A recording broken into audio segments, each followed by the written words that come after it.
So last वाली class के अंदर हम लोगों ने एक्सरेज की वर्किंग स्टार्ट करी थी यार। और लार्जली काफी हद तक काम कर लिया था। बस जो बिल्कुल लास्ट का काम रह गया था एक्सरेज का, वो करा दूं। और फिर आज अल्ट्रासाउंड स्टार्ट करना है, वो भी करा दूं। और थोड़े से एक्सरे के क्वेश्चंस करने हैं कि आपको आइडिया हो जाए कि एग्जाम्स में किस तरह के क्वेश्चंस पूछते हैं। So before I start with the working ना, मैं थोड़ा सा लास्ट क्लास का आपको सिर्फ शो कर दूं कि हमने कौन सा वाला काम किया था। तो this was the first working, आपकी स्क्रीन पे शो हो रहा होगा। This working was with regards to the production of X-rays. So X-rays की properties कर ली थी और X-rays की production कर ली थी. This was the first slide. फिर बेटा इसके बाद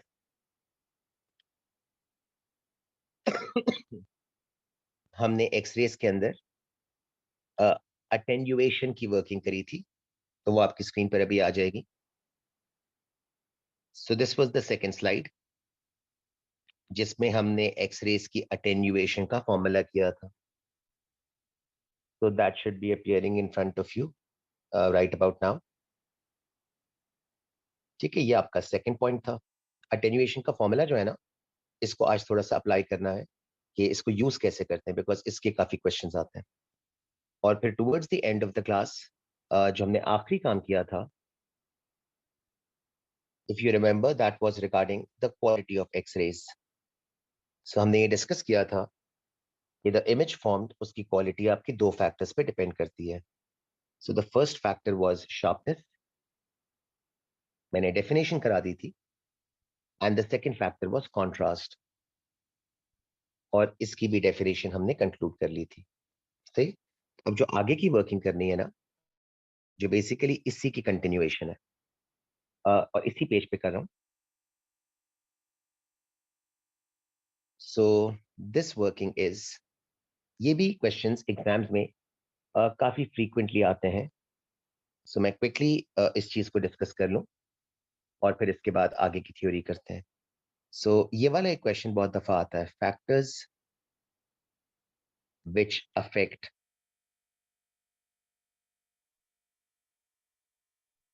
द शार्पनेस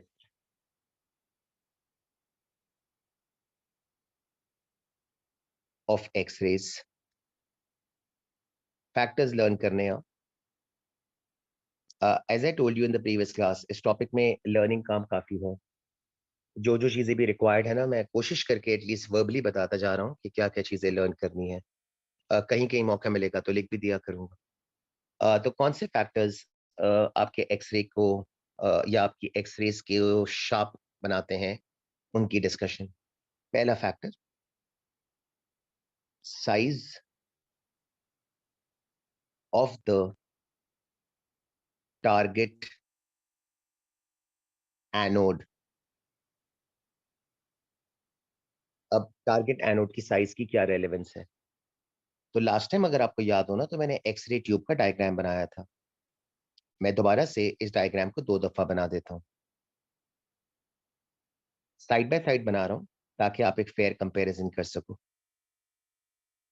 तो आपको याद होगा कि इस एक्सरे ट्यूब के अंदर मैंने जो ब्लैक कलर से एक कंपोनेंट अभी ड्रॉ कर रहा हूं, जिसको मैं शेड कर रहा हूं, ये कंपोनेंट का नाम हमने रखा था टारगेट एनोड. तो अगर आप फर्स्ट डायग्राम में देखें तो मैंने टारगेट एनोड को बड़े साइज का बनाया है, और मैं सेकेंड डायग्राम के ऊपर जब मूव करूंगा ना, तो मैं इसी टारगेट एनोड को छोटे साइज का बना रहा हूं. Target anode was that component जो एक्स रेज इमिट करता था. एक जगह मैंने बड़ा बना दिया, दूसरी जगह मैंने टारगेट एनोड को छोटे साइज का बना दिया. ठीक है, hence the heading size of the target anode. इसकी क्या इंपॉर्टेंस होगी?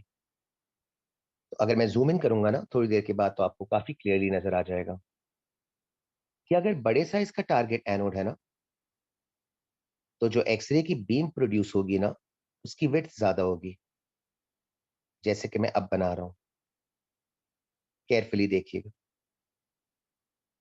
और अगर छोटे साइज का टारगेट एनोड होगा तो जाहिर सी बात है कि जो एक्सरेज प्रोड्यूस होंगे इनकी विड्थ कम होगी।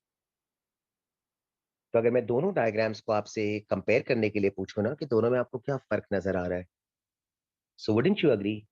फर्स्ट डायग्राम के लिए मुझे लिखना चाहिए beam of x-ray has a greater width,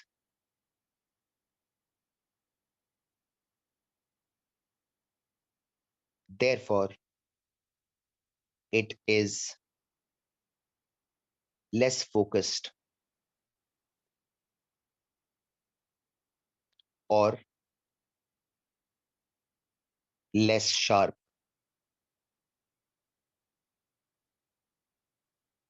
ठीक है, वर्डिंग देख लीजिएगा। तो मैंने स्टेटमेंट में लिखा हुआ है, डायग्राम को भी देख लें। मैंने स्टेटमेंट में लिखा है कि जो एक्सरे की बीम प्रोड्यूस हो रही है ना, उसकी विड्थ ज्यादा है। लुक केयरफुली, मैं सर्कल भी कर रहा हूँ, it's a wider beam,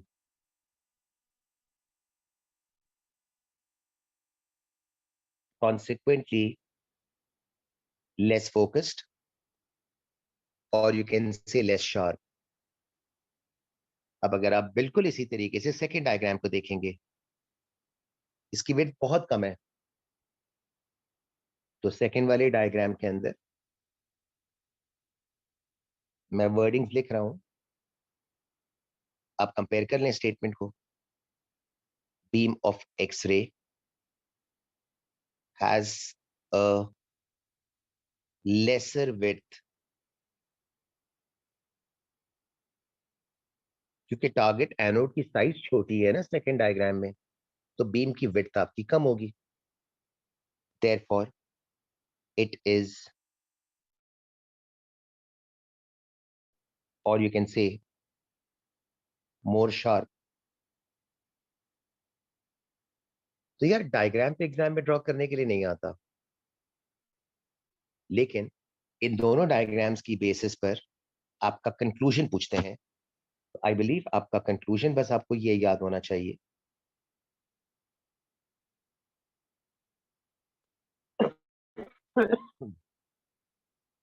reducing, ये कंक्लूजन इंपॉर्टेंट है। तो फैक्टर्स पूछे ना, तो फैक्टर में आप लिख दोगे size of the target anode, और इस फैक्टर की इंप्लीकेशन पूछें तो वर्डिंग होनी चाहिए तो reducing the size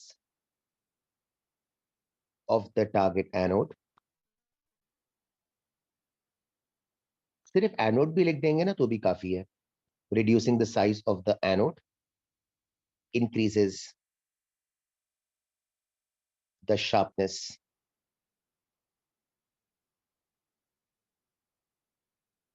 of the x-ray beam. तो फैक्टर याद रख लीजिएगा और उसका कंक्लूजन याद रख लीजिएगा, और डायग्राम की सिर्फ आपकी अंडरस्टैंडिंग के लिए मैंने ड्रॉ किया है, उसकी इंपॉर्टेंस नहीं है। अच्छा, सेकंड फैक्टर,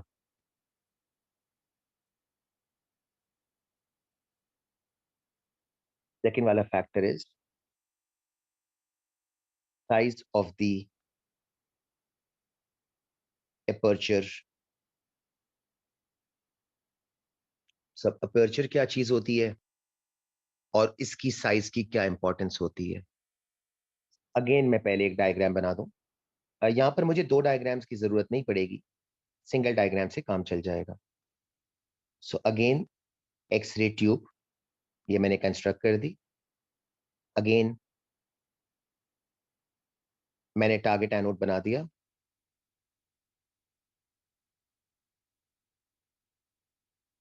अच्छा, वंस अगेन जो एक्सरेज प्रोड्यूस हो रहे थे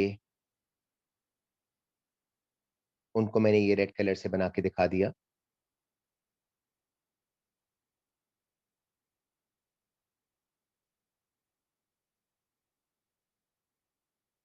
सो ये अपर्चर किस चीज को कहते हैं? तो अगर मैं डायग्राम के अंदर पेशेंट की बॉडी को, जाहिर सी बात है these x-rays will eventually fall on the patient's body. तो अगर मैं पेशेंट की बॉडी को ये बॉक्स बना के शो कर दूं, और I think it's a convenient way, तो रेडियोलॉजिस्ट ये करते हैं कि रेडियोलॉजिस्ट के पास मेटल की प्लेट्स होती हैं। मैं इन मेटल की प्लेट्स को येलो कलर से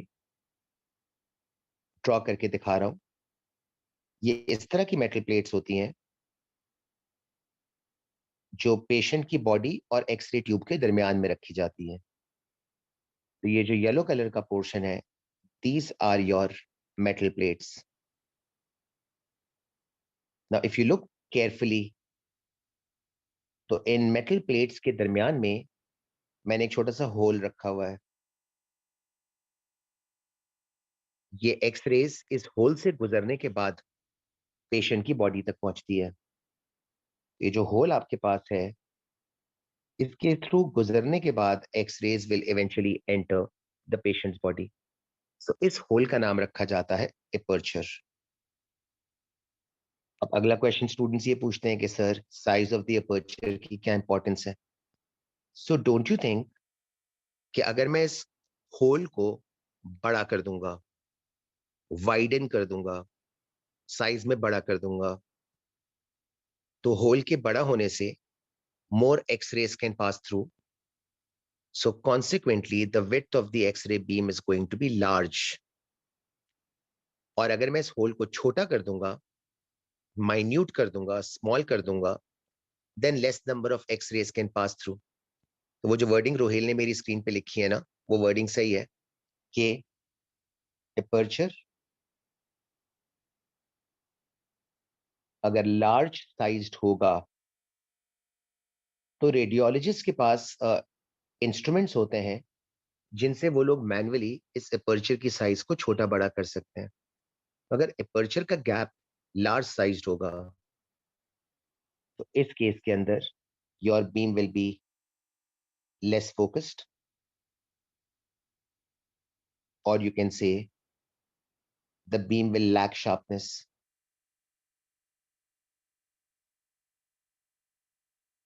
लेकिन अगर इसी एपर्चर की साइज को आप छोटा कर दें,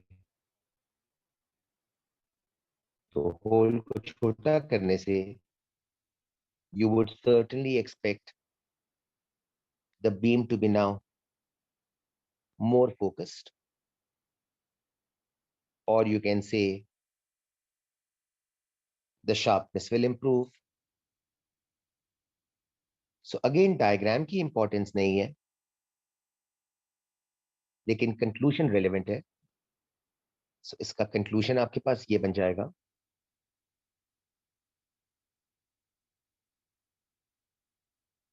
तो ये second factor है। तो usually exams के अंदर factors के नाम पूछते हैं which will affect the sharpness, and how will they affect the sharpness ना उसकी reasoning पूछते हैं। तो diagrams, reducing the size of the aperture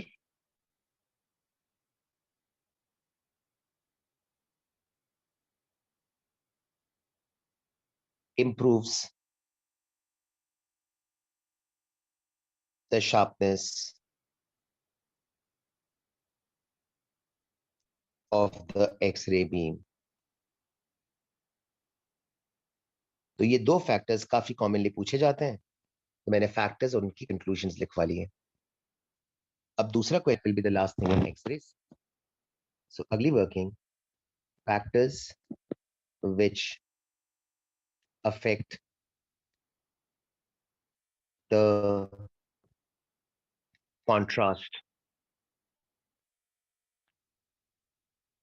of the X-rays।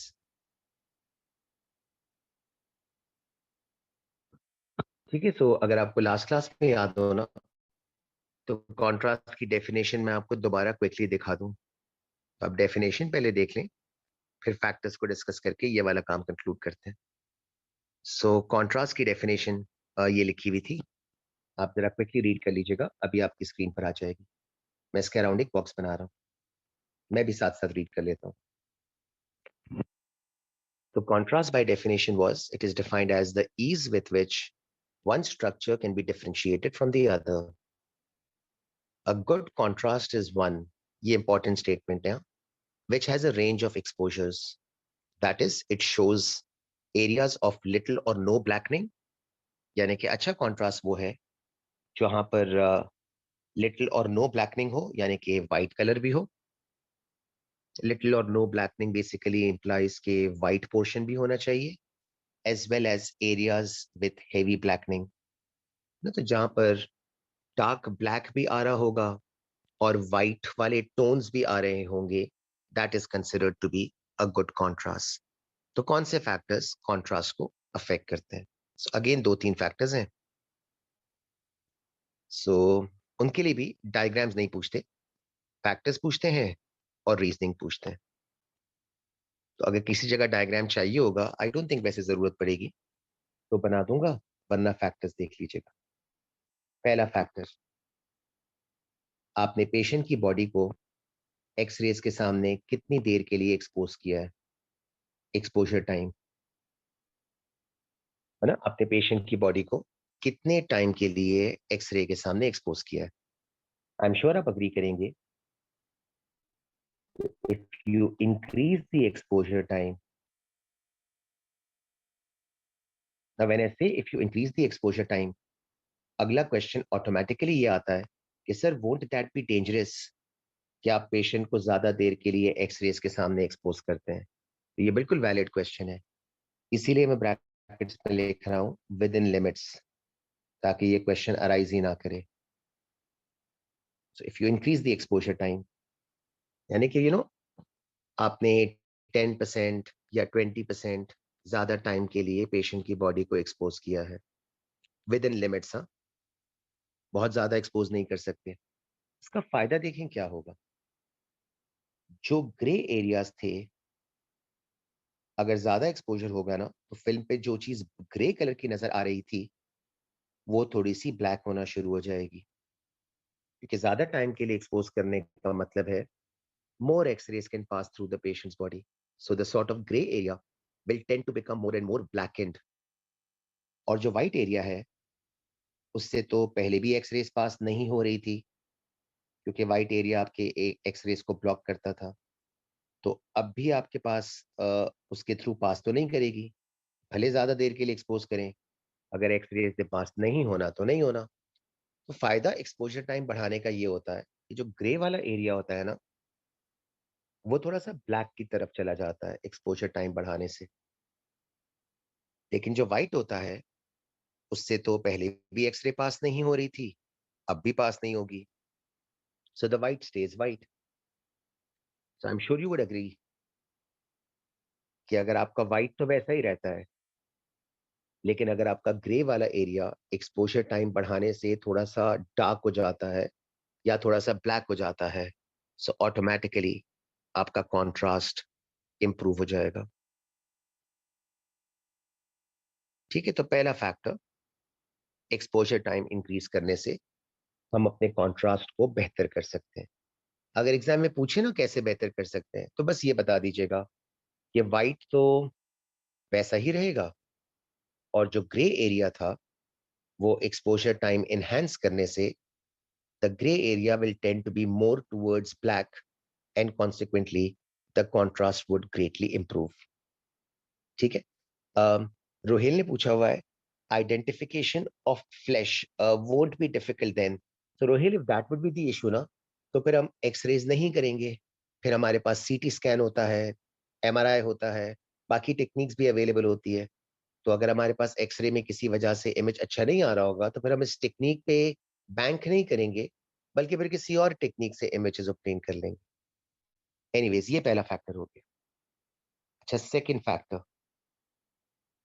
ये एक बहुत कॉमन ऑब्जर्वेशन है कि अगर आपने कभी डॉक्टर्स को एक्सरेज रीड करते हुए देखा हो, तो डॉक्टर्स कभी भी टेबल पे या चेयर पे रख के एक्सरेज को रीड नहीं करते, बल्कि आपने नोटिस किया होगा कि वो एक्सरे की फिल्म को एक बैक लाइट होती है व्हाइट कलर की, जी लाइट, वो लाइट के अगेंस्ट उसको रीड करने की कोशिश करते हैं। वो जो फ्लोरेसेंट लाइट होती है ना, वो व्हाइट कलर की लाइट होती है ना। इफ यू आर वंडरिंग कि यार लाइट के बैकग्राउंड का फायदा क्या होगा, तो मेरा ख्याल है पहले मैं स्टेटमेंट लिख दूं। तो second factor which improve contrast is use of backlight. है ना, तो वो फ्लोरेसेंट स्क्रीन होती है, उसके अगेंस्ट एक्सरे की फिल्म को प्लेस करते हैं। तो यूज ऑफ बैकलाइट, है ना। अब इफ यू आर वंडरिंग इसका फायदा क्या होगा, सो जो ब्लैक एरियाज होते हैं ना, इनसे तो लाइट फॉल पास थ्रू नहीं करती है। The black areas appear to stay black, इन पे आपकी वो फ्लोरेसेंट लाइट का कोई इफेक्ट नहीं होता, बैकग्राउंड लाइट का, ब्लैक स्टेज ब्लैक। लेकिन जो व्हाइट वाले एरियाज होते हैं, इनके थ्रू वो बैकलाइट पास कर जाती है, and consequently it makes those whiter regions more brighter than before,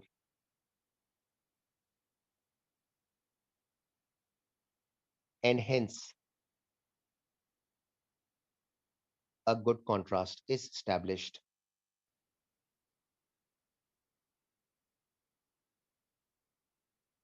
ठीक है, तो second factor use of backlight हो गया। तो दैट फ्लोरेसेंट लाइट, उसका फायदा ये होता है कि जब एक्सरे की फिल्म को आप लाइट के सामने एक्सपोज करते हैं, बैकग्राउंड के अंदर से लाइट अगर आप पास थ्रू करते हैं, तो जो ब्लैक एरिया होता है ना, उस पे तो व्हाइट लाइट का लिटरली कोई फर्क नहीं पड़ता, so the black stage black. लेकिन जो व्हाइट कलर के पोर्शंस होते हैं, जब उसके थ्रू आपकी वो फ्लोरेसेंट लाइट पास थ्रू करती है, तो व्हाइट वाले रीजन्स को वो ज्यादा प्रोमिनेंट कर देती है, ज्यादा ब्राइटर कर देती है, and consequently black stage the same but white becomes more brighter, and that is how a good contrast is established. तो ये आपका सेकंड फैक्टर हो गया, सही। और एक तीसरा फैक्टर, ये थर्ड फैक्टर कुछ बायो के स्टूडेंट्स को पता होता है, फिजिक्स वालों को तो ज्यादातर इस चीज का आइडिया नहीं होता। शायद बायो में किसी स्टेज पर आपने पढ़ा हो कि जब आपको स्टमक का एक्सरे निकालना होता है, तो हमेशा पेशेंट्स को डॉक्टर्स एक स्पेशल बेरियम की ड्रिंक पहले पीने के लिए कहते हैं, and then they wait for 15-20 minutes, और इसके बाद फिर वो एक्सरे निकालते हैं। तो you know the question does arise कि यार ये बेरियम की ड्रिंक देने का क्या फायदा अगर आपको स्टमक का एक्सरे निकालना है। सो दिस इज कॉल्ड, पहले बता दूं बेरियम की ड्रिंक का क्या फायदा है, इसके बाद इसका नाम लिख देता हूँ। सो दिस बेरियम ड्रिंक, इसका फायदा ये होता है कि barium is known to be one of the very strong absorbers of X-rays.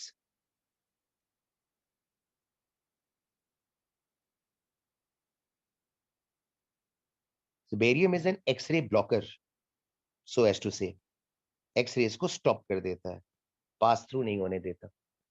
You know barium की ड्रिंक अगर आपकी स्टमक में चली जाएगी और फिर आप पेशेंट के स्टमक को एक्सपोज करोगे, तो स्टमक का सारे के सारे एरिया में अगर बेरियम होगा, तो बीइंग अ स्ट्रॉन्ग ब्लॉकर और being a strong absorber of x-rays, वो आपकी एक्सरेज को ब्लॉक कर देगा।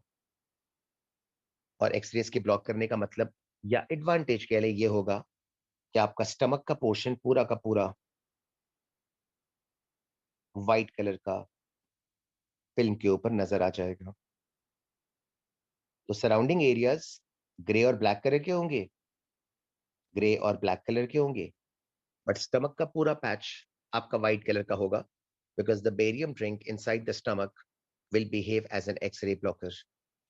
तो बाकायदा आपको स्टमक पूरा का पूरा व्हाइट कलर के कॉन्टेक्स्ट में नजर आ रहा होगा, और सारे सराउंडिंग टिश्यूज वगैरह ब्लैक और ग्रे टोन्स में नजर आ रहे होंगे। सो इस तरीके से हमने नेचुरली तो नहीं, लेकिन ये तो कह सकते हैं ना कि आर्टिफिशियली कॉन्ट्रास्ट को इम्प्रोवाइज कर दिया, सही है। और the patient can eat bones. हाँ, so this is what is referred to by the term that we have created an artificial contrast. तो एग्जाम में पूछे ना यार कि कौन से फैक्टर्स कॉन्ट्रास्ट को अफेक्ट करते हैं, बस फैक्टर्स के नाम याद रखिएगा। सो पहला फैक्टर था increasing the exposure time. Reasoning को जरूरी नहीं है, ज्यादातर नहीं पूछते, बस इंक्रीजिंग द एक्सपोजर टाइम याद रख लीजिएगा। फिर सेकंड फैक्टर था use of fluorescent backlight. Reasoning मैंने बहरहाल साथ-साथ लिख दी है। और थर्ड फैक्टर था, ये मत लिखिएगा स्टमक, पेशेंट, बेरियम, एक्स-रेज़, ये सब कुछ लिखने की ज़रूरत नहीं है। फैक्टर पूछें, just mention the term by creating an artificial contrast. Explain करने के लिए पूछे, then give this as an example. ठीक है? तो फैक्टर के अंदर जस्ट द वर्डिंग, पहला factor increasing the exposure time, second factor use of fluorescent backlight, third factor by somehow creating an artificial contrast। तो बस वो टर्म याद रखिएगा। सही है जी। ये काम हमारा एक्स रेज का कंक्लूड हो गया। अब मैं नेक्स्ट पेज पे जाता हूँ और अगली वर्किंग जो मुझे करनी है अ, वो मैं पहले अल्ट्रासाउंड्स की वर्किंग स्टार्ट करा दूं। इसके भी कुछ डायग्राम्स हैं और अल्ट्रासाउंड्स के अंदर एक्सप्लेन करके फिर मैं थोड़े से एक्स रेज के क्वेश्चंस वगैरह भी आपको ट्राई करा दूं। तो एक्स रेज में हमने तीन चीजें करी थी। प्रोडक्शन कैसे होती है, फिर अटेन्युएशन करा था और आखिर में देखा था कि क्वालिटी ऑफ इमेज किन किन चीजों पे डिपेंड करता है। So that concludes the idea of x raise. So now the second working which is ultrasound. इसके अंदर भी पहली चीज, हाउ इज अल्ट्रासाउंड प्रोड्यूस्ड। तो इसका भी एक पूरा नोट है और ये 5 to 6 मार्क्स का आता है। तो इसका पूरा नोट जो है ना, वो तो खैर आपको लर्न करना पड़ेगा। मैं थोड़ा सा एक्सप्लेनेशन पहले इस पेज पे बता देता हूँ और फिर वो नोट की तरफ अभी आपको स्लाइड चेंज करके वहां ले जाऊंगा, तो उस पर जरा डायग्राम वगैरह भी बना हुआ होगा, तो फिर वो मैं रीड कर दूंगा। ओके यार, अल्ट्रासाउंड कैसे प्रोड्यूस होता है? तो ultrasound is basically produce by a device which is known as ultrasonic transducer. That's the name of the device which produces ultrasounds. This device is like a small mobile phone. तो अगर आप mobile phone को cut in half कर देना, उतने size का आपका ये डिवाइस होता है। तो अगर आप इस डिवाइस को देखेंगे, इसका डायग्राम बनाने के लिए नहीं आता अगेन, तो सिर्फ आपकी अंडरस्टैंडिंग के लिए दे रहा हूँ। और एग्जाम्स के पॉइंट ऑफ व्यू से डायग्राम नहीं पूछा जाता, तो आई डोंट थिंक आपको याद करने की जरूरत है। वर्किंग एक्सप्लेन करने के लिए डायग्राम चाहिए होगा। सो ये जो डिवाइस होता है, ये डिवाइस के अंदर आपको दो सिल्वर की प्लेट्स मिलती हैं। So looking at it from the outside, there are two silver electrodes. एक टॉप पे बनाया है, एक बॉटम पे बना रहा हूँ। तो दो सिल्वर की मेटल प्लेट्स हैं। नेक्स्ट, इस डिवाइस के अंदर हमारे पास क्वार्ट्ज के क्रिस्टल्स होते हैं। जो लोग केमिस्ट्री करते हैं उनको आइडिया है, क्वार्ट्ज का केमिकल नेम होता है सिलिकॉन डाइऑक्साइड, SiO2। और मेडिसिन की फील्ड के अंदर, केमिस्ट्री में नहीं, मेडिसिन की फील्ड के अंदर, these quartz crystals are also called piezoelectric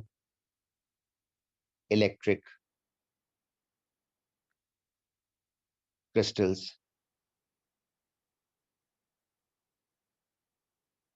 एक सेकेंड ना, वो स्क्रीन पर से इरेज नहीं हो रहा।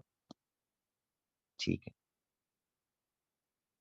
Piezo electric crystals. तो मेडिसिन की फील्ड के अंदर they are called piezo electric crystal, और केमिस्ट्री के अंदर the crystals of silicon dioxide, SiO2, they are called, purely chemistry के पॉइंट ऑफ व्यू से, they are called quartz crystals. तो जो भी नाम आपको यूज कर रहा हूं, सो बेसिकली इन दोनों सिल्वर इलेक्ट्रोड्स के दरमियान में बस ऐसे सोच लें कि सिलिकॉन डाइऑक्साइड के एटम्स होते हैं।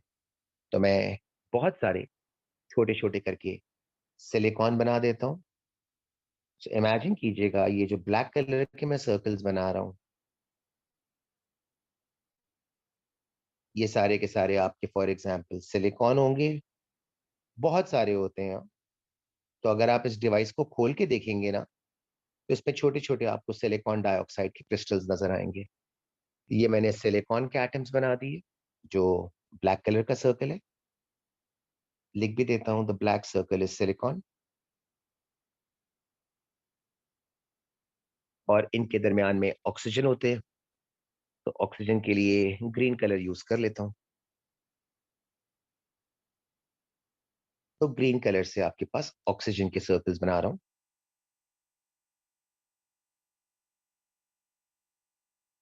सो बेसिकली ये आपका सिलिकॉन डाइऑक्साइड हो गया, सिलिकॉन भी आ गया, ऑक्सीजन भी आ गया। अच्छा, अब थोड़ी सी केमिस्ट्री, सैंड कह सकते हैं, जो रोहिल ने लिखा है, बिल्कुल है ना। तो जो हम सिलिकॉन डाइऑक्साइड को आम लफ्जों में कहते हैं, हम उसको सैंड कहते हैं। थोड़ा सा रिफाइंड है सैंड के मुकाबले में, लेकिन yes, the chemical composition is largely the same. So यार, जो लोग केमिस्ट्री करते हैं ना, आई बिलीव उनको आइडिया होगा कि silicon belongs to group 4 of the periodic table. तो केमिस्ट्री की टर्म्स में silicon exhibits what is called electropositivity. और ऑक्सीजन जो होता है, ये भी जाहिर है सबको पता है, ग्रुप 6 में होता है।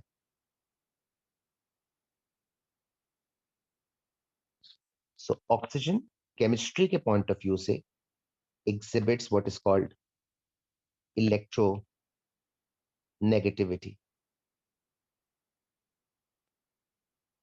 तो अगर आपको डायग्राम पर पूरी डिटेलिंग नहीं लिखनी हो ना, सिर्फ समझने के लिए, तो जो सिलिकॉन है उनको ऊपर बस एक प्लस मार्क कर दीजिएगा, just to show it exhibits electropositivity, जैसे मैंने कर दिया। और ऑक्सीजन के ऊपर एक माइनस मार्क कर दीजिएगा, just to show that it exhibits electronegativity. अब द क्वेश्चन अराइजेस, क्रिस्टल को पढ़ने का क्या फायदा। तो ये जो स्ट्रक्चर आपको नजर आ रहा है, ये स्ट्रक्चर हमारे पास अल्ट्रासाउंड्स कैसे प्रोड्यूस करेगा, उसकी वर्किंग अंडरस्टैंड करनी है। ठीक है, अब यार ये स्ट्रक्चर नेक्स्ट पेज पे मैंने दोबारा नहीं बनाया है। तो मेरा इंटेंशन ये है कि मैं नेक्स्ट वाले पेज के ऊपर इस स्ट्रक्चर का एक थोड़ा सा पोर्शन बस बनाकर आपको ये पूरा प्रिंसिपल एक्सप्लेन कर दूं कि अल्ट्रासाउंड्स की प्रोडक्शन में ये पीजो इलेक्ट्रिक क्रिस्टल्स की क्या इंपॉर्टेंस है। तो एग्जाम में खैर वैसे बनाने के लिए नहीं आता, लेकिन अगर कभी पूछ लें, मैंने काफी सालों से वैसे देखा नहीं है, तो बस ये वाला स्ट्रक्चर काफी है याद रखने के लिए, जो इस वक्त आपकी स्क्रीन पे नजर आ रहा है। तो अब मैं नेक्स्ट पेज पे जाता हूँ, जहां पर ये एक्सप्लेन कर दूं कि पीजो इलेक्ट्रिक क्रिस्टल से अल्ट्रासाउंड्स कैसे प्रोड्यूस होंगे।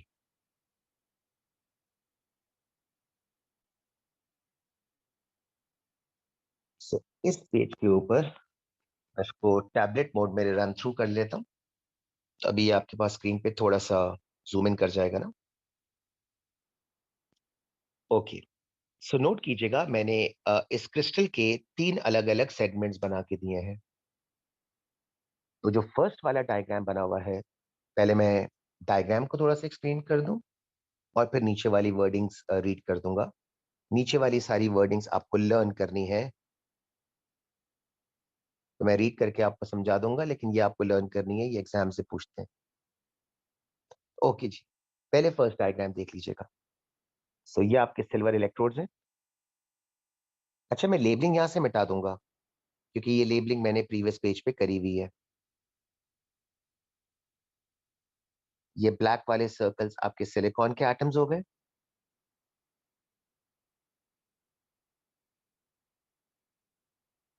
और ये पिंक कलर के, मुझे और कोई कलर मिल नहीं रहा था, ये आपके पास ऑक्सीजन हो गए। ठीक है, तो ये लेबलिंग मैं इस वक्त मिटा रहा हूँ। तो ये जो 3 डायग्राम्स मैंने बनाए हैं ना, इसमें से जो फर्स्ट डायग्राम है, जिस पर मैंने अभी वर्डिंग्स लिखी थी ना, इसके नीचे मैं लेबलिंग लिख देता हूँ, फिर इस लेबलिंग को समझा दूंगा। तो इसके नीचे लिख देता हूँ अनस्ट्रेस्ड मोड। फिर रीड करूंगा ना, तो आपको समझा दूंगा कि अनस्ट्रेस्ड मोड का क्या मतलब है। अच्छा, सेकंड डायग्राम के नीचे लिख देता हूँ कि जब मैं क्रिस्टल को स्ट्रेच करूंगा तो क्या होगा।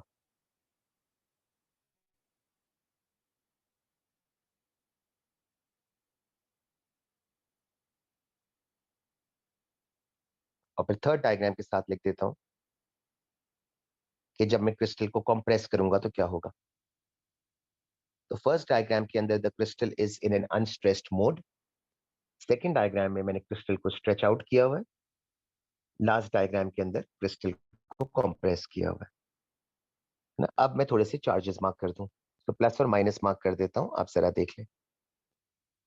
तो सिलिकॉन वाज इलेक्ट्रोपॉजिटिव, तो प्लस मार्क कर देता हूं,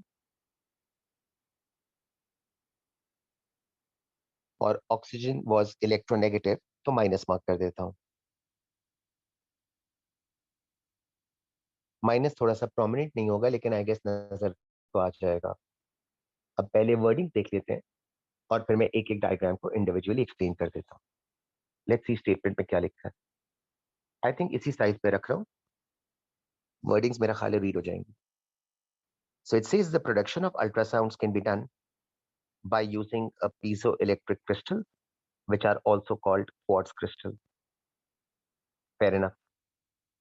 The effect demonstrated above, so ये effect अभी explain करना है, is called piezoelectric effect. So what is piezoelectric effect?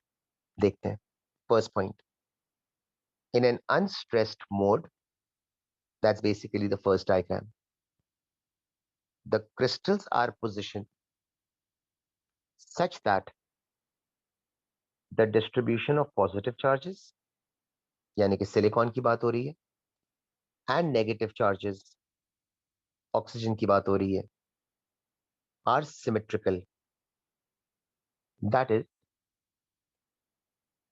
no potential difference is generated between the two silver electrodes. तो ये पहला स्टेटमेंट थोड़ी देर के बाद आपको समझ में आएगा। तो फर्स्ट वाले स्टेटमेंट में लिखा हुआ है कि इनिशियली आपके क्रिस्टल की अलाइनमेंट इस तरह की होती है कि the distribution of the positive charges and the negative charges are symmetrical. Consequently, no potential difference is generated between the two silver electrodes. अब सेकंड स्टेटमेंट, और यहां से कहानी शुरू होगी। However, if the crystal is compressed or stretched, the centers of positive and negative charges will shift. ये जो statement है ना, when the crystal is compressed or stretched, the centers of positive and negative charges will shift. ये मुझे समझाना है। तो जरा गौर से डायग्राम नंबर 2 को देखिएगा, जिसको मैं टिक कर रहा हूं। कैन यू ऑल अग्री कि स्ट्रेच्ड वाले मोड में जिस सिलिकॉन के एटम को मैं शेड कर रहा हूं, ये अपनी पुरानी वाली पोजीशन से ऊपर चला गया है, और जिस ऑक्सीजन वाले को मैं शेड कर रहा हूं, ये अपनी पुरानी वाली पोजीशन से नीचे चला गया है। मेरा ख्याल है सभी मानेंगे। मैं दोबारा कह रहा हूं, स्ट्रेच्ड वाले मोड में जो सिलिकॉन का एटम है जिसको मैंने शेड किया, ये अपनी पुरानी वाली पोजीशन से ऊपर चला गया है। शेडिंग को थोड़ा डार्क कर देता हूं। और जो ऑक्सीजन वाला है, जिसको मैं फर्दर डार्क कर देता हूं, ये अपनी पुरानी वाली पोजीशन से नीचे चला गया है। तो वुडंट यू अग्री कि चार्जेस की टर्म्स में ये कहा जा सकता है ना कि अगर सिलिकॉन ऊपर चला गया और अगर सिलिकॉन इलेक्ट्रोपॉजिटिव है, तो मैं ये बिल्कुल कह सकता हूं कि ऊपर वाली प्लेट के ऊपर पार्शियल पॉजिटिव चार्जेस का बिल्डअप हो गया, क्योंकि सिलिकॉन ऊपर शिफ्ट हुआ है। तो पॉजिटिव का ऊपर चला जाना will make the top plate acquire positive charges, और ऑक्सीजन नीचे आ गया है, अपनी पोजीशन से नीचे चला गया है। तो ऑक्सीजन का नीचे चला जाना आपकी बॉटम वाली प्लेट को इलेक्ट्रोनेगेटिव बना देगा। तो मैंने प्लस और माइनस मार्क कर दिया। तो स्ट्रेचिंग करने से एक पोटेंशियल डिफरेंस क्रिएट हो गया है। टॉप वाली प्लेट पॉजिटिव, बॉटम वाली प्लेट नेगेटिव, एक पोटेंशियल डिफरेंस स्टैब्लिश हो गया है। ठीक है, ये सबसे पहले एक बात याद रख लीजिएगा। तो अब तक मैंने सिर्फ ये समझाया है कि जब ये क्रिस्टल ओरिजिनली अनस्ट्रेस्ड वाले मोड में था, तो चार्जेस सिमेट्रिकली अरेंज थे, तो there was no potential difference established. फिर मैंने ये समझाया कि जब मैंने इसको स्ट्रेच किया, तो स्ट्रेच्ड के अंदर सिलिकॉन का ऊपर चला जाना एरोस दोबारा बना देता हूं, लेकिन फिर मिटा दूंगा।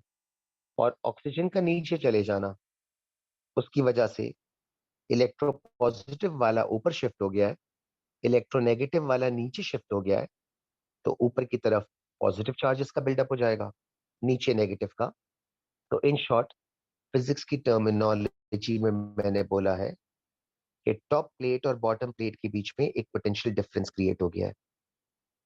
ठीक है, इलेक्ट्रिक फील्ड भी कह सकते हैं, बिल्कुल सही है। नाउ तीसरा डायग्राम देखिएगा जिसपे रिवर्स इफेक्ट होगा। मैं तीसरे डायग्राम में क्यों कह रहा हूं कि रिवर्स इफेक्ट होगा, दोबारा शेड करता हूं। थर्ड डायग्राम में जिस सिलिकॉन को मैं शेड कर रहा हूं, वो अपनी इक्विलिब्रियम पोजीशन से नीचे चला गया है। तो इसका मतलब है बॉटम वाली साइड पर अब पॉजिटिव बिल्डअप होना चाहिए।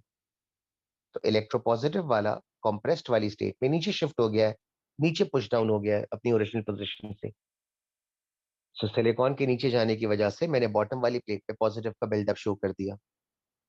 और जो पिंक वाला सर्कल था, ऑक्सीजन, ये अपनी इक्विलिब्रियम पोजीशन से ऊपर शिफ्ट हो गया है।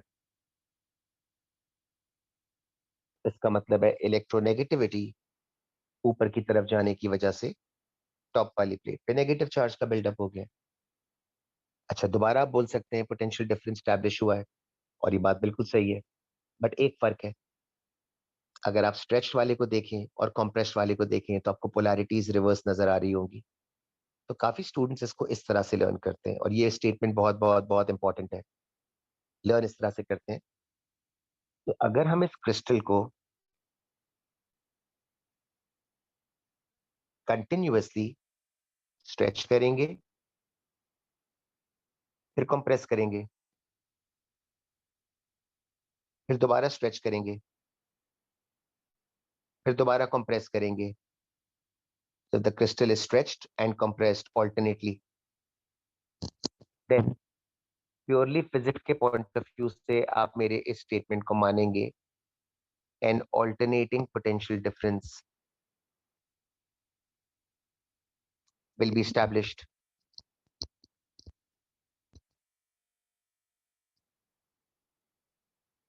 between the two silver electrodes.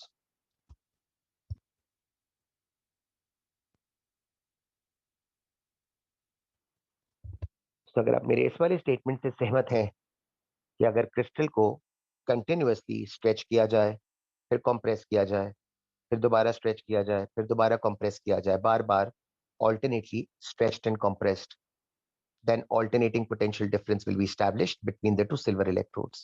So let me go back to the wording so I can explain you कि ये पूरी चीज को बताने का क्या मकसद है। So अगर आप नेक्स्ट लाइन से रीड करें तो मैंने यही वर्डिंग लिखी है। इफ, पहले मैं सेकंड लास्ट लाइन से रीड कर लूं, तो मैं एक सेकेंड हाईलाइटेड चीजों को जरा इरेज करके वन गो में पूरा पढ़ूंगा ना अब, तो आपको खुद ही समझ में आ जाएगा ये सारी की सारी वर्डिंग्स क्यों लिखी गई है। तो जरा दोबारा मेरे साथ साथ वर्डिंग्स को फॉलो कीजिएगा।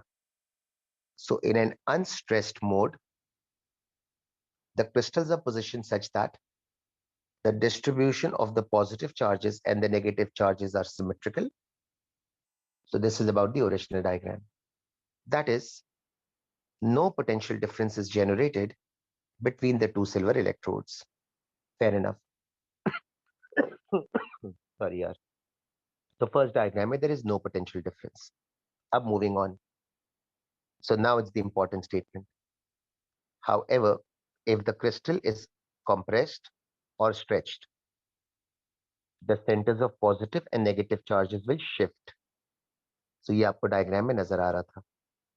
फिर फर्दर आगे, if vibrated continuously, an alternating potential difference can be generated between the electrodes due to the shifting of the centers of positive and negative charges.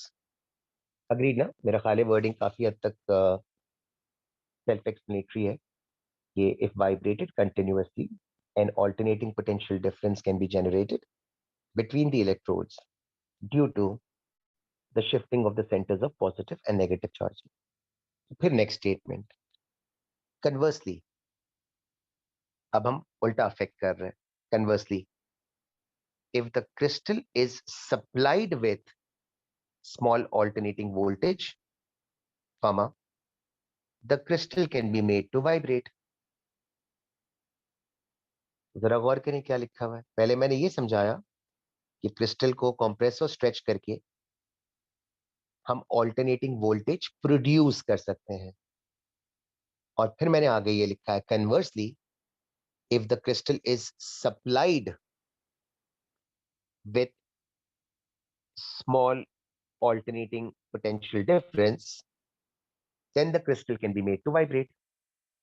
तो बेसिकली अगर हम इसको कंप्रेस और स्ट्रेच करके इसके अक्रॉस ऑल्टरनेटिंग वोल्टेज प्रोड्यूस कर सकते हैं, then the reverse must also be true.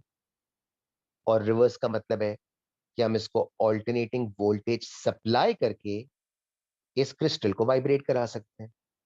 अब नोट करें, हमारा मकसद तो हल हो गया. वाइब्रेट करने का मतलब है कि एयर के अंदर, मैं साउंड की टर्म से बात कर रहा हूं, वाइब्रेट करने का मतलब है कि एयर के अंदर कंप्रेशंस क्रिएट होंगी और रेयर फ्रैक्शंस क्रिएट होंगे. ओ लेवल्स में किया था. वाइब्रेशन की वजह से कंप्रेशन और रेयर फ्रैक्शंस क्रिएट होंगी और इन कंप्रेशंस और रेयर फ्रैक्शंस की वजह से हमारे पास साउंड वेव्स प्रोड्यूस होंगी. अब प्रोड्यूस होने वाली साउंड वेव्स की फ्रीक्वेंसी 20,000 हर्ट्ज से ज्यादा रखी जाती है, ताकि we can say since the frequency is greater than 20,000 hertz, so we can say ultrasounds are going to be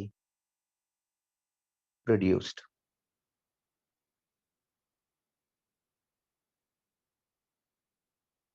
ठीक है, तो क्रिस्टल को इतनी रैपिडली वाइब्रेट करवाया जाता है by supplying it with alternating voltages कि वो इतनी रैपिडली वाइब्रेट करता है कि जो साउंड आपके पास जनरेट हो रहा होता है उसकी frequency comes up to be in excess of 20 kilohertz. And that is why we say production of ultrasound will take place from this device. So basically, ये डिवाइस डॉक्टर्स के हाथ में होता है. इसकी एक पावर सप्लाई होती है. डॉक्टर्स पावर सप्लाई को ऑन करते हैं तो क्रिस्टल को ऑल्टरनेटिंग वोल्टेज मिलना शुरू हो जाता है. और जब तक इसको आप ऑल्टरनेटिंग वोल्टेज सप्लाई करते जाते हैं, ये क्रिस्टल आपका वाइब्रेट करता रहता है. और इसकी कंस्ट्रक्शन ऐसी की जाती है कि इसके वाइब्रेशन की frequency is kept to be very high, more than 20 kilohertz. Consequently, we say production of ultrasounds will take place. तो बिल्कुल जो लास्ट वाला स्टेटमेंट मैंने रीड किया था ना, मैं उसको दोबारा रीड कर रहा हूँ. सो conversely, if the crystal is supplied with small alternating potential difference, the crystal can be made to vibrate. This vibration results in the production of sound waves. The frequency of the AC supply is such that the vibrations of the crystals produces sounds in excess of 20 kilohertz. Hence, we can say ultrasound is produced. सही जनाब. तो अब जरा diagram पर वापस चले जाते हैं. मैं हाईलाइटेड टर्म्स को मेरा ख्याल है मिटा दूं या रहने दूं, डजंट रियली मैटर. तो डायग्राम की कोई रेलेवेंस आपके लिए नहीं है, सिवाय बस इसके मैंने शेडिंग वेडिंग करी थी, तो वो जरा मैं बेहतर तरीके से कर दूं. बस मैं क्विकली रिपीट कर दूं कि स्ट्रेच्ड वाले मोड में, डायग्राम नंबर 2, स्ट्रेच्ड वाले के अंदर सिलिकॉन ऊपर शिफ्ट हो गया था, जिसको मैं शेड कर रहा हूं, और ऑक्सीजन नीचे शिफ्ट हो गया था. उसकी वजह से ऊपर आपके पास पॉजिटिव और नीचे आपके पास नेगेटिव चार्जेस का बिल्डअप हो गया था. और फिर कॉम्प्रेस्ड वाले मोड में रिवर्स हुआ था. सिलिकॉन नीचे आ गया था, अपनी इक्विलिब्रियम पोजीशन से नीचे आ गया था, और ऑक्सीजन ऊपर चला गया था. सो उसकी वजह से पोलैरिटी स्विच हो गई थी. तो इसकी बेसिस पर मैंने कहा था कि अगर आप बार बार कंप्रेस और स्ट्रेच करेंगे तो आपके पास ऑल्टरनेटिंग वोल्टेज प्रोड्यूस होगा. और फाइनली मैंने बोला था कि अगर हम कंप्रेस और स्ट्रेच करके एसी वोल्टेज प्रोड्यूस कर सकते हैं, then there is no harm in providing this device with alternating voltage with the intention कि वो ऑल्टरनेटिंग वोल्टेज इस डिवाइस को फोर्सफुली वाइब्रेट करवा सके. So that vibration results in compressions and rarefractions being produced. So basically the vibration results in the production of sound waves. And since the frequency of vibration is in excess of 20 kilohertz, therefore we say ultrasonic waves or ultrasounds will get produced from this device. तो कुछ लोग जरा okay करते जाओगे और मेरा ख्याल है मैं हाईलाइटेड टर्म्स को इरेज कर दूं. लर्न करने का काम तो खैर आपका है. तो अल्ट्रासाउंड्स की प्रोडक्शन का काम हो गया. जैसे हमने एक्सरेज को प्रोड्यूस किया था ना, वैसे अल्ट्रासाउंड्स को प्रोड्यूस कर दिया. तो मुझे थोड़ा सा एग्जांपल पहले ये कराना है कि एक्सरेज के एक दो क्वेश्चंस पहले करा दूं ताकि आपको आइडिया हो जाए कि क्वेश्चंस एग्जाम में आते किस तरह के हैं. और फिर अगर मौका मिलेगा तो अल्ट्रासाउंड की वर्किंग प्रोडक्शन के आगे की करा दूंगा. ठीक है जनाब. तो अब मैं शिफ्ट बैक करता हूँ ताकि मैं थोड़े से एग्जाम्पल क्वेश्चंस आपको बता दूं रिगार्डिंग एक्सरेज.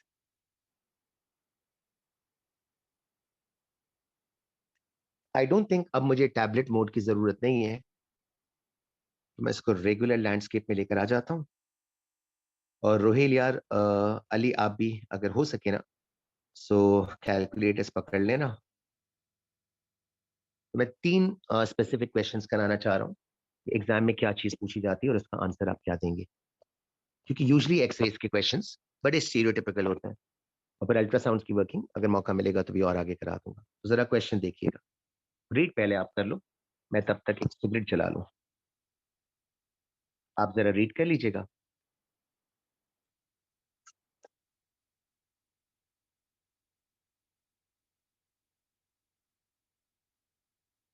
तो आपको फर्स्ट लाइन के अंदर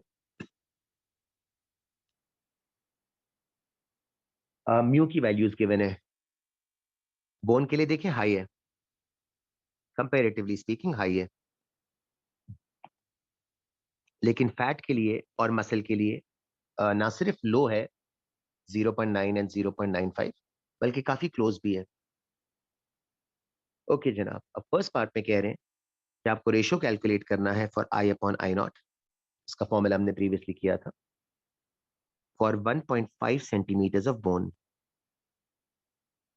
सो फॉर्मूला ये था I upon I naught is equal to e to the power of minus mu x. Bone के लिए म्यू की वैल्यू गिवन है, टॉप पर से देख लें 2.9. और थिकनेस भी क्वेश्चन में गिवन है 1.5. अच्छा, कन्वर्जन मत कीजिएगा क्योंकि सेंटीमीटर्स के यूनिट्स कंसिस्टेंट हैं. सो थिकनेस भी सेंटीमीटर्स में गिवन है और म्यू की वैल्यू भी आपको सेंटीमीटर इनवर्स में गिवन है. So the units will get cancelled out. ये जो आंसर अली मुझे बता रहा है ना 0.013, ये आंसर मुझे अच्छा लग रहा है. द रीजन बीइंग कि अगर आप इस आंसर को परसेंटेज में कन्वर्ट करेंगे तो आपको भी अच्छा लगेगा. परसेंटेज में ये आंसर बनेगा 1.3%. तो ये आंसर आपको बता रहा है सिर्फ 1.3. आई थिंक ऐसे कह लेता हूँ सिर्फ 1% ट्रांसमिट हुआ है. या ऐसे कह लीजिएगा लेस देन 2% ट्रांसमिट हुआ है और बाकी का 98% और ग्रेटर देन 98% रादर. हाँ 98% ही कह लें, चले 98% एब्जॉर्ब हो गया. सही है. सो दैट मेक सेंस कि बोन का इंप्रेशन व्हाइट कलर का क्यों आता था. तो ये आंसर अच्छा लग रहा है as I said. Anyways, next part में अब the question is asking you muscle के थ्रू क्या होगा. Exactly same working.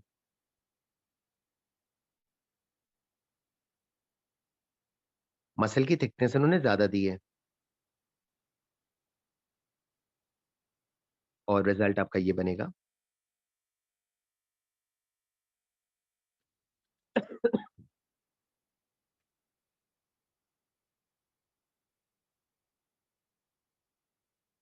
जी मसल के लिए भी जरा देख लीजिएगा अली कितना बनता है.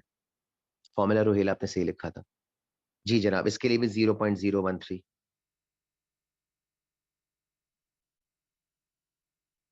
तो आई थिंक आपको मेरा ख्याल है आपको एक फेयर आइडिया हो जाना चाहिए कि बोन की 1.5 सेंटीमीटर्स ने जो काम कर दिखाया था, मसल के लिए वही इफेक्ट 4.6 सेंटीमीटर्स पे जाके क्रिएट हो रहा है ना. The attenuation created by 1.5 centimeters of bone is similar to the attenuation created by 4.6 centimeters of muscle. Anyways, अब नेक्स्ट पार्ट में ये पूछा है, suggest why on an X-ray plate the contrast between bone and muscle will be much higher as compared to fat and muscle. ऊपर वाले numbers को check कीजिएगा और मेरे आंसर की वर्डिंग्स को, जो टेबल दिया है ना, जरा उस टेबल के नंबर्स को देख लें, फिर इसकी बेसिस पे क्या आंसर देते हैं ना वो देख लेते हैं। जरा नंबर्स को देख लें, बोन 2.9 है, फैट 0.9 है, मसल 0.95 है जी। तो डिफरेंस की वैल्यू जो उमर ने लिखा है वो सही लिखा है, इसका आंसर इसी तरीके से दीजिएगा, फैट एंड मसल। इसके लिए म्यू की value is quite similar, therefore poor contrast, whereas bone and muscle के अंदर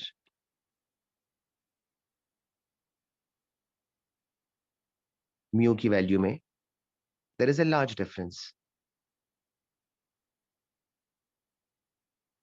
therefore you should expect good contrast। ठीक है, सो उमर ने इसको आंसर में सही लिखा था, उमर ने आंसर लिखा था difference between the constants, fair enough. ठीक है, बट कंपेयर करने के लिए कहना था ना उमर, तो इस तरह से लिख दीजिएगा कि फैट एंड मसल में म्यू की वैल्यूज आर क्वाइट सिमिलर, तो you will get a poor contrast, और बोन एंड मसल के लिए म्यू के अंदर लार्ज डिफरेंस है, सो गुड कॉन्ट्रास्ट। अच्छा, यहाँ पर एक ट्रिक क्वेश्चन वो पूछते हैं, जो मेरा ख्याल है मैं कहाँ लिखूं, साइड पे लिख देता हूँ एज अ पार्ट सी, बल्कि यार ऊपर ही लिख देता हूँ। सो ये एक ट्रिक क्वेश्चन 2-3 दफा पूछा है, वो आपको कहते हैं कमेंट ऑन, और स्टूडेंट बेवकूफों की तरह कमेंट करना शुरू भी कर देते हैं। वो कहते हैं comment on the sharpness of the two images.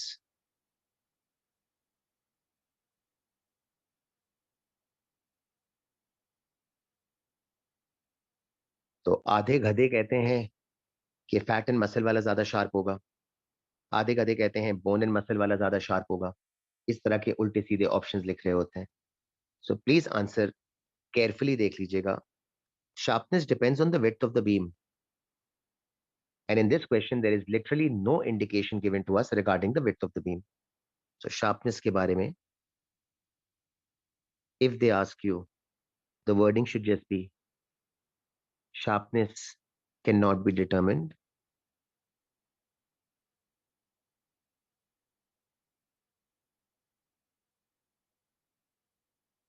यार मुझे जरा जगह कम पड़ गई एक्चुअली, मेरा ख्याल है आप लोग मैनेज कर लोगे। और अगर रीजन पूछें कि आप शार्पनेस को, अच्छा अब रीजन कहाँ लिखूं, अगर रीजन पूछें कि यार शार्पनेस को आप क्यों डिटरमिन नहीं कर सकते, तो छोटा सा स्क्वीजिंग करके ऊपर ही लिख देता हूँ। तो रीजन अगर पूछते हैं तो sharpness depends on the width of the beam, उसके बारे में हमें कोई इंफॉर्मेशन नहीं गिवन है। ठीक है, तो प्लीज अंडरस्टैंड कीजिएगा, अटेन्युएशन वाली जो वर्किंग आपने करी बारे में तो एक फेयर कमेंट बिल्कुल कर सकते हो, है ना, बट ज्यादा डेढ़ होशियारी की जरूरत नहीं है। यानी कि शार्पनेस के बारे में आप कोई कमेंट नहीं कर सकते, क्योंकि अटेन्युएशन का फॉर्मूला कॉन्ट्रास्ट को गवर्न करेगा, उसका शार्पनेस से कोई लेना देना नहीं है। तो अगर पूछते हैं कमेंट ऑन द शार्पनेस, तो you just can not determine anything regarding sharpness, you don't have any clue, simply because sharpness depends on the width of the beam, of which they have not provided us with any information. तो यार ये वाला part थोड़ा सा मैंने squeeze इन करके लिख दिया है, तुम लोग जरा इसको मैनेज कर लेना। मैं कोशिश करके एक बॉक्स तो बहरहाल बना देता हूँ कि बाद में अगर आप कभी रिवाइज कर रहे हो तो आपको कुछ याद रह जाए कि यार ये तो एक सेपरेट चीज पूछी थी।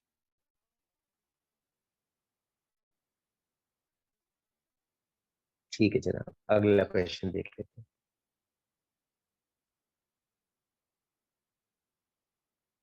अब ये भी एक सिमिलर क्वेश्चन आता है।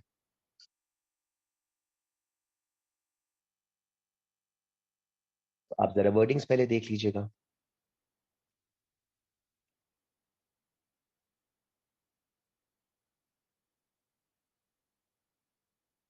इत्मीनान से रीड कर लें।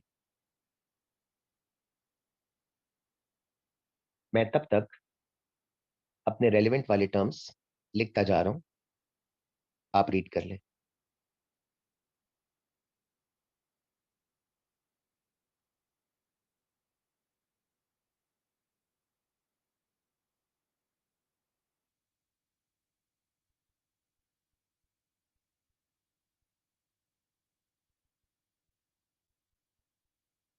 तो अगर आपने क्वेश्चन देख लिया हो तो फर्स्ट पार्ट में पूछा है कि जो एम एम है ना, इसके लिए आपको रेशो कैलकुलेट करना है। ठीक है, इसके लिए आपको रेशो कैलकुलेट करना है। अब आई एम श्योर आप डायग्राम को देखोगे ना, तो पहले आप जज कर ले एम एम वाला कौन सा पोर्शन है। Can you see the portion of M M? ये मेरा ख्याल है मैं बाद में मिटा दूंगा ताकि डायग्राम अनटाइडी ना हो। This portion is basically referring to 8 centimeters thickness of muscle। तो जरा देख ले पहले तो डायग्राम पे कि एम एम क्या चीज है। So it is 8 centimeters thickness of muscle। उसके लिए रेशो कैलकुलेट करना है। फॉर्मूला तो वही था जो पिछले क्वेश्चन में लिखा है। एक मिनट रुक जाए, फॉर्मूले से बेहतर है पहले ये लिख लूं कि M M refers to 8 centimeters of muscle। अब लगा लेता हूं वैल्यूज।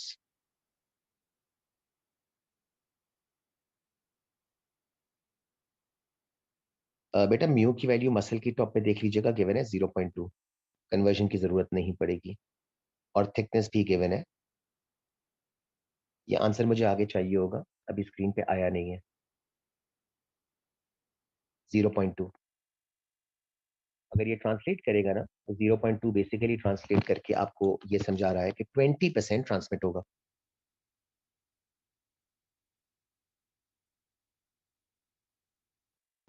ठीक है, तो बाकी का 80% मसल एब्जॉर्ब कर लेगा, लेकिन 20% कम से कम इमर्ज कर जाएगा। Fair enough. आंसर जरा याद रखिएगा 0.2 का। फिर नेक्स्ट पार्ट में मैं डायग्राम पर से इरेज कर रहा हूँ। मैंने डायग्राम की वर्डिंग क्वेश्चन में इंक्लूड कर दी है, so I don't think you need that from the diagram. I need the diagram for the next part. अब अगला पार्ट देखिएगा। B B. अब अगर आप केयरफुली देखें ना कि बी बी कौन सा वाला सेक्शन है, मैं आपके लिए हाईलाइट कर रहा हूँ। It's a combination of two sections. It's a combination of two sections. And which two sections am I talking about? So it's a combination of 4 centimeters of bone and followed by 4 centimeters of muscle, if that makes sense. So मैंने highlight किया है, जरा check कीजिएगा। The section BB is a combination of 4 centimeters bone का है और बाकी का 4 centimeters muscular section है। तो इसकी वर्किंग ड्यूल सेक्शन के लिए होगी। तो ड्यूल सेक्शन के लिए किस तरह की वर्किंग करनी है? बेसिकली यही वाला फॉर्मूला 2 दफा इस्तेमाल करना पड़ेगा।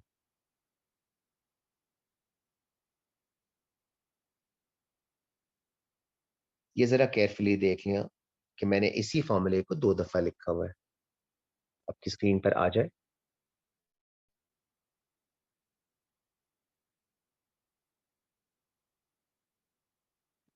ठीक है जनाब, दोनों चीजों को मल्टीप्लाई करना है, ऐड नहीं करना है। काफी लोग कहते हैं सर ऐड क्यों नहीं करना है, ये बहुत कॉमन क्वेश्चन है ना। तो पहले इसका आंसर निकाल लेते हैं अलग अलग, फिर आपको खुद समझ में आ जाएगा कि ऐड करने में क्या बेवकूफी होगी। तो 2 सेक्शंस का निकालना है। It's 4 centimeters of bone and 4 centimeters of muscle। So multiply करना है, अब ऐड क्यों नहीं करना ना, in case if you are wondering, so let me just work out the individual answers for you, then let's see if you can figure it out yourself. अच्छा, bone की work was 12, thickness is 4. मुझे अलग अलग answers दे दीजिएगा, separate answers तो वो था. और मसल के लिए करेंगे तो 0.2 multiplied by 4. I need separate answers so I can explain you multiply क्यों कर रहे हैं and why not plus.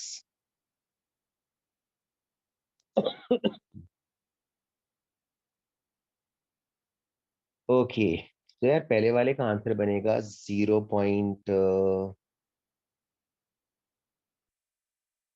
Okay, Rohail ने शायद आंसर दे दिया है कि ऐड क्यों नहीं करेंगे. अ,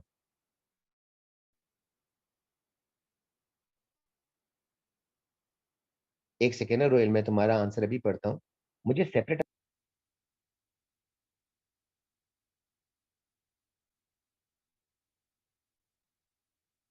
ओके, मेरा ख्याल है ये पहला आंसर आ रहा है 1.4 times 10 to the power of -21. Practically zero answer आ रहा है, और तो मैं लिख देता हूँ जो वो कह रहा है, और जीरो ही होना चाहिए. खैर, में इतने सारे मल्टीप्लिकेशन के साथ सर्कल लगाने की कोई जरूरत नहीं है, बस एक जगह लगा दूं, तब तक दूसरा आंसर भी आ जाएगा. दूसरा आंसर है 0.44. अब अगर आप सोचें, पहले तो चलिए मल्टीप्लाई कर लेते हैं, और जब तक अली मुझे मल्टीप्लिकेशन का आंसर देता है, तब तक मेरा ख्याल है आप में से बाकी लोग जज कर सकते हैं ना, कि अगर मैं इसको ऐड करने बैठा होता किसी स्टूडेंट की ख्वाहिश के हिसाब से, अगर मैं इसको ऐड अप करने बैठा हुआ होता, जो मैं यकीनन करके दिखा रहा हूँ,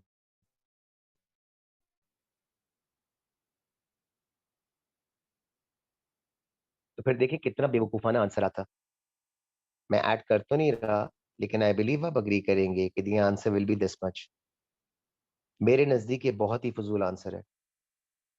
अच्छा, अब हो सकता है आपको ना लग रहा हो फजूल आंसर, लेकिन इस आंसर के साथ जरा कंपेयर करें तो अब फजूल लगना चाहिए. फजूल इसलिए लगना चाहिए क्योंकि एडिशन के चक्कर में आपने अपने आंसर को बेड़ा गर्क कर दिया. कैसे? यहाँ पर आप कहते थे 20% ट्रांसमिट करेगा, और ये सिर्फ मसल था.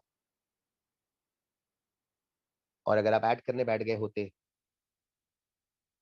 तो कितना फजूल आंसर आ रहा है. जो आंसर आपका बता रहा है 44% ट्रांसमिट करेगा, इंतहाई दर्जे का बेवकूफ़ाना आंसर है, because this involves muscle and bone. So how in the world it is possible कि बोन के होते हुए ज्यादा ट्रांसमिशन हो जाए. So that is the problem that arises if you start adding them up. Add करने से नंबर बड़ा हो जाता है, और वो आपको फिर इन अप्रोप्रिएट कंक्लूजन पे लेके जाता है.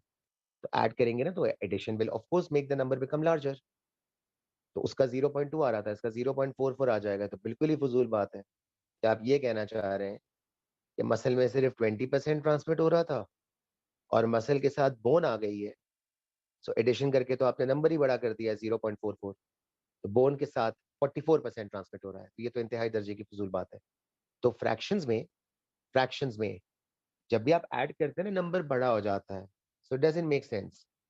फ्रैक्शंस में मल्टीप्लाई करते हैं तो नंबर और छोटा हो जाता है, and that makes more sense because muscle plus bone will surely attenuate strongly as opposed to only muscle. So multiplication makes more sense. Huh? Anyways, ये सब फजूल वर्किंग है, मैंने मिटा दी है. आई एम होपिंग कि आप वैसे ही याद रख लेंगे कि मल्टीप्लाई करना है, simply because addition will give a really stupid answer. So addition will make a number larger, and that will contradict the entire theory of attenuation. So anyways, इसका फाइनल आंसर भी मेरे पास स्क्रीन पे आ रहा था. 6.16, 6.2 कर देता हूँ. एक्चुअली जीरो कर देता हूँ यार, into 10 to the power of -22, literally zero है ना, quite close to zero. Now I am sure you would agree, अगर इसमें ये पूछा होता ना होता,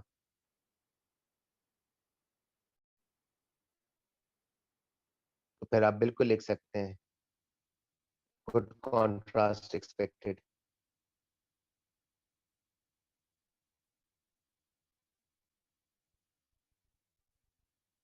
बिकॉज एक जगह से 20% ट्रांसमिट हो रहा है और दूसरी जगह से बिल्कुल भी कुछ ट्रांसमिट नहीं हो रहा.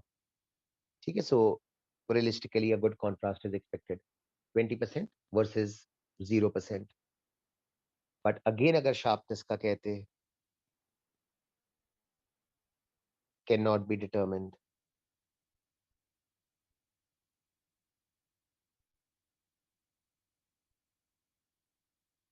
और मोर इंपॉर्टेंटली ये याद रख लीजिएगा कि अगर मल्टीपल सेक्शंस हो तो इंडिविजुअल वर्किंग करते हुए ऐड करने मत बैठ जाइएगा, रादर मल्टीप्लाई कीजिएगा.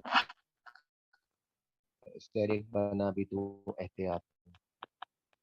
ओके, अब एक थ्योरी वाला पार्ट करा दूं.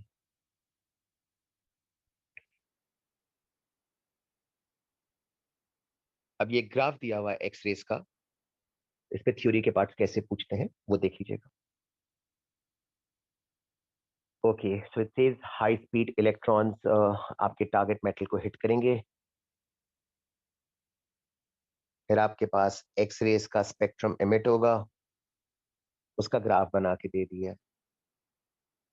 सही. फर्स्ट पार्ट में वेवलेंथ्स,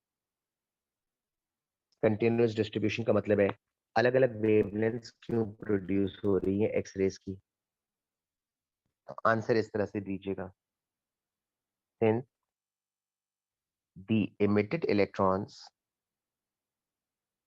ये मैंने लास्ट टाइम लिखवाया भी था, have a range of kinetic energies, therefore the X-ray photon produced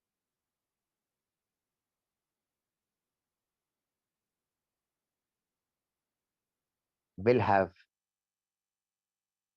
a range of frequencies.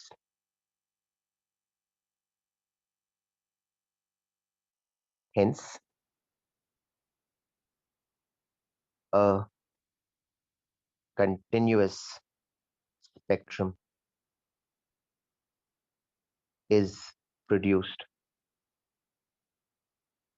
ठीक है, अपनी कहानियां मत लिखिएगा, आंसर की एक्सपेक्टेशन इस तरह की होती है. ये जो इलेक्ट्रॉन्स एमिट हुए थे, they had a range of kinetic energies. Therefore, the X-ray photons produced will also have a range of frequencies.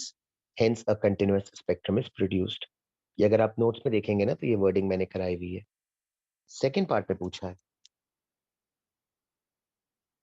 कि आपको कट ऑफ वेवलेंथ डिफाइन करनी है. तो हो सकता है आप भूल गए हो, लेकिन मैंने आपको कट ऑफ वेवलेंथ की कहानी लिखवाई थी. तो मैं क्विकली आपको शो कर दूं, शायद आपको याद हो.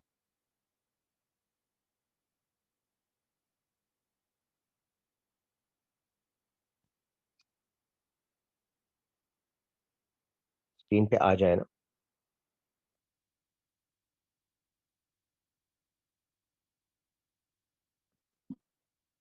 तो ये जो कहानी आपको लिखवाई थी ना, जिसको मैं अभी बॉक्स बना रहा हूँ, आपके सामने आ जाएगी.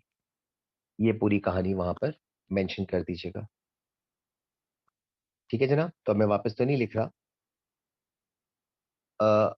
अली असगर ने लिखा है ग्रेट एक्सेलरेशन, लेकिन आई थिंक अली पूरी वर्डिंग इस तरह से लिखना, if the incoming electron transfers all of its energy to the target anode, then the X-rays produced will have the highest frequency and the shortest wavelength. This shortest wavelength is referred to by the term cutoff wavelength. So I think फिर ये proper wordings use कीजिएगा. So ये मैं लिख देता हूँ, refer to notes.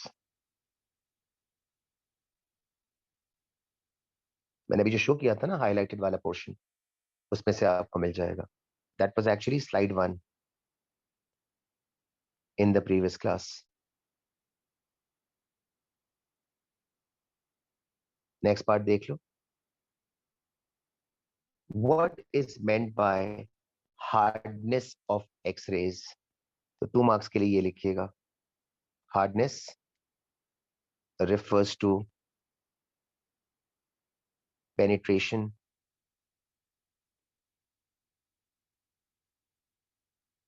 power. Hard X-rays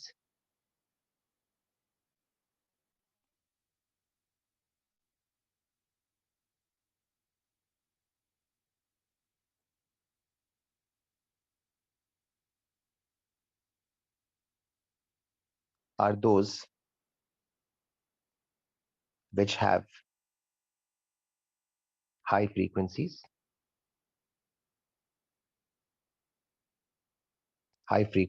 X-ray photons.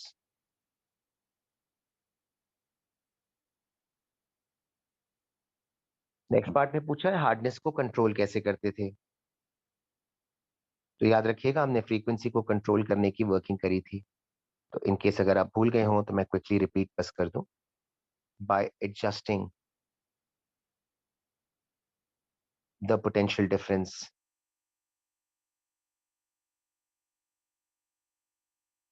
between the anode and the cathode. अगर reason पूछे ना कि पोटेंशियल डिफरेंस क्या करता था तो याद कीजिएगा पोटेंशियल डिफरेंस इंक्रीज करेगा तो इलेक्ट्रॉन्स की स्पीड इंक्रीज करेगी. स्पीड इंक्रीज करेगी तो इलेक्ट्रॉन्स की एनर्जी इंक्रीज करेगी. और जब एनर्जी इंक्रीज करेगी तो लास्ट क्लास से आपको याद होगा based on E is equal to h f. Energy बढ़ने से फ्रीक्वेंसी भी इंक्रीज करेगी and that would result in the production of hard x-rays. जी अली की वर्डिंग सही है. अली तुमने लिखा है बाय चेंजिंग एनोड वोल्टेज. तो वर्डिंग में लिख देना by changing the potential difference between the anode and the cathode. ठीक है वो आइडिया सही है. ये वाला एक पार्ट और करा दूं और यहाँ पे कंक्लूड कर.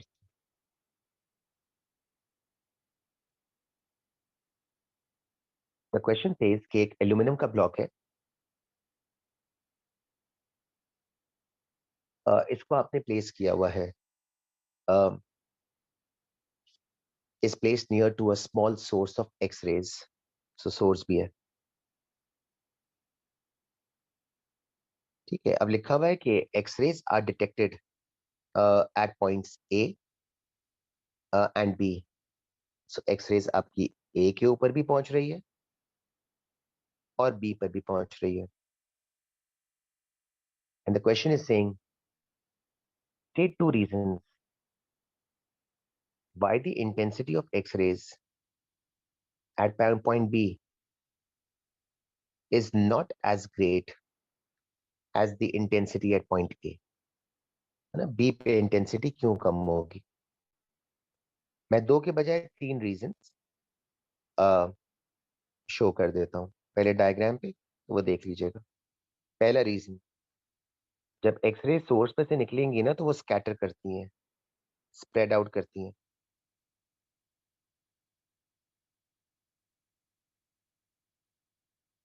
तो बी वाला पॉइंट दूर है ना और ए वाला पॉइंट करीब है. तो ए वाले पॉइंट पे ज्यादा कॉन्सेंट्रेशन होगी बी पे कम कॉन्सेंट्रेशन होगी. तो ये तो एक रीजन हो गया. X rays scatter.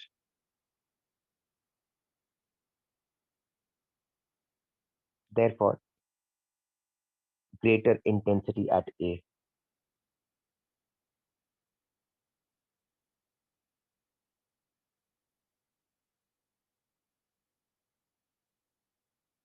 अच्छा दूसरा सबसे पहला पॉइंट एल्यूमिनियम का मटेरियल भी तो एब्जॉर्ब करेगा ना. So aluminium block will absorb some x-rays. ये जो मैंने सेकंड स्टेटमेंट लिखा है ना इसको आप शॉर्ट फॉर्म में कहना चाहें तो ऐसे बोल सकते हैं अटेन्युएशन। ये चीज अटेन्युएशन होती है।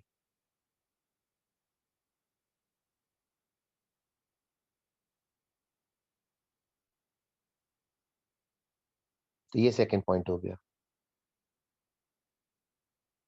और ऑल्दो मांगा तो नहीं है, तो सेकंड पॉइंट जो मैंने लिखा है ना, इसको अटेन्युएशन कहते हैं। ये aluminium block will absorb some x rays, इसको आप शॉर्ट फॉर्म में कह सकते हैं attenuation in x rays as they pass through the aluminium block. पहला पॉइंट हो गया एक्स रे स्कैटर करती है, सो ए पे इंटेंसिटी ज्यादा होगी। सेकंड पॉइंट हो गया ब्लॉक एब्जॉर्ब कर लेगा, सो attenuation is the second point. तीसरा पॉइंट, थर्ड पॉइंट को मैं ग्रीन कलर से शो कर रहा हूँ।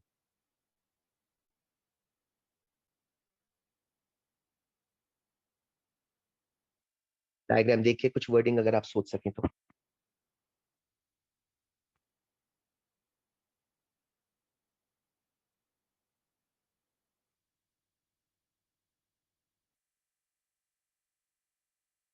देखिए कुछ आइडिया हो रहा है मेरे डायग्राम पे क्या चीज शो करने की कोशिश करी है। Some x rays reflect back as they strike aluminium block, है ना। सो ए तक तो पहुंच रही है, but reflection will not allow them to reach the point B, है ना। सो स्कैटर होगा, फेयर इनफ, एक पॉइंट। रिफ्लेक्ट हो जाएगी as they strike the block, दूसरा पॉइंट। और ब्लॉक के अंदर एब्जॉर्प्शन हो जाएगी, अटेन्युएशन, तीसरा पॉइंट। ठीक है गाइस, यहाँ पर आज ओवर कर रहा हूँ। नेक्स्ट क्लास में अल्ट्रासाउंड की जो रिमेनिंग वर्किंग है इंशाल्लाह वो कंक्लूड करा दूंगा।